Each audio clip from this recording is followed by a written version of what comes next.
Assalamualaikum warahmatullahi wabarakatuh. Salam dan bahagia Bapak Ibu Guru Penggerak. Saya Novita Nila Anggraini, calon guru penggerak Angkatan ke-9 dari Kabupaten Pekalongan. Saya akan memaparkan kesimpulan dan refleksi pemikiran Ki Hajar Dewantara pada modul 1.1 koneksi antar materi. Pendidikan dan pengajaran. Menurut Ki Hajar Dewantara, membedakan kata pendidikan dan pengajaran dalam memahami arti dan tujuan pendidikan. Menurut KHD, pengajaran adalah bagian dari pendidikan.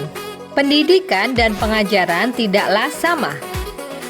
Pengajaran menurut Ki Hajar Dewantara merupakan proses pendidikan dalam memberi ilmu atau berfaedah untuk kecakapan hidup anak secara lahir dan batin.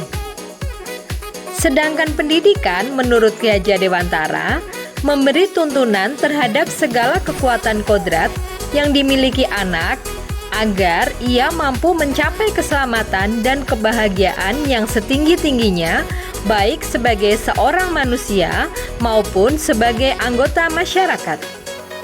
Pendidikan adalah tempat persemaian benih-benih kebudayaan dalam masyarakat dan merupakan kunci utama untuk menciptakan manusia yang beradab.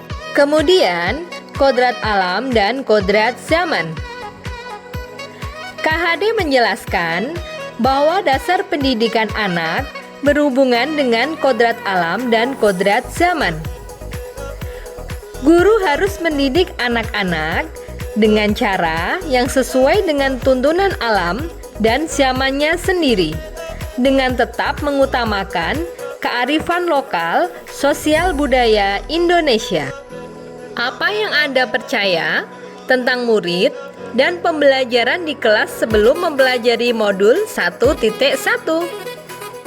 Sebelum mempelajari modul 1.1, pada proses pembelajaran lebih mengarah pada ketercapaian hasil belajar tanpa melihat kebutuhan siswa.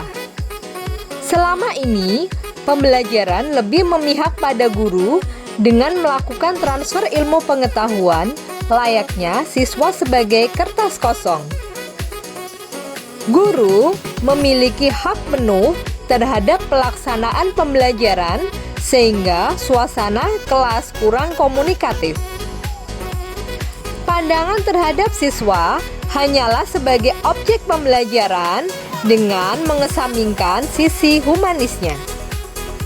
Kemudian, proses pembelajaran yang berpusat pada keterlaksanaan pengajaran semua materi.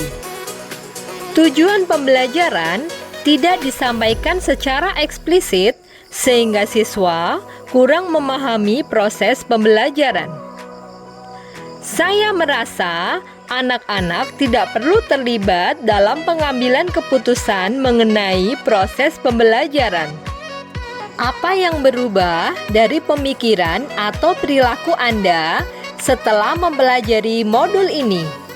Setelah mempelajari modul 1.1 tentang pemikiran KHD, saya menyadari bahwa pemikiran dan apa yang saya lakukan selama ini tidak tepat.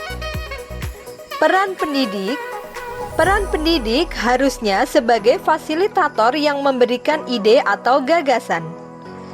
Penyelenggaraan pendidikan harusnya memberikan kebebasan atau kemerdekaan pada siswa untuk mengeksplorasi minat dan bakat yang dimilikinya. Penyelenggaraan pendidikan juga haruslah menyeluruh pada setiap aspek baik kognitif, afektif, dan psikomotor. Pendidikan juga perlu memperhatikan aspek kebudayaan untuk menanamkan nilai luhur yang positif sehingga menjadi budi pekerti yang baik bagi siswa. Apa yang dapat segera Anda terapkan lebih baik agar kelas Anda mencerminkan pemikiran KHD? Berikut penerapannya. Yang pertama, memberikan pengalaman belajar kontekstual. Kemudian, menerapkan kegiatan merdeka belajar. Memaksimalkan pencapaian hasil belajar sesuai kodrat alam dan kodrat zaman. Juga menanamkan nilai positif untuk membentuk budi pekerti siswa. Sekian pemaparan dari saya tentang modul 1.1 koneksi antar materi. Terima kasih. Wassalamualaikum warahmatullahi wabarakatuh.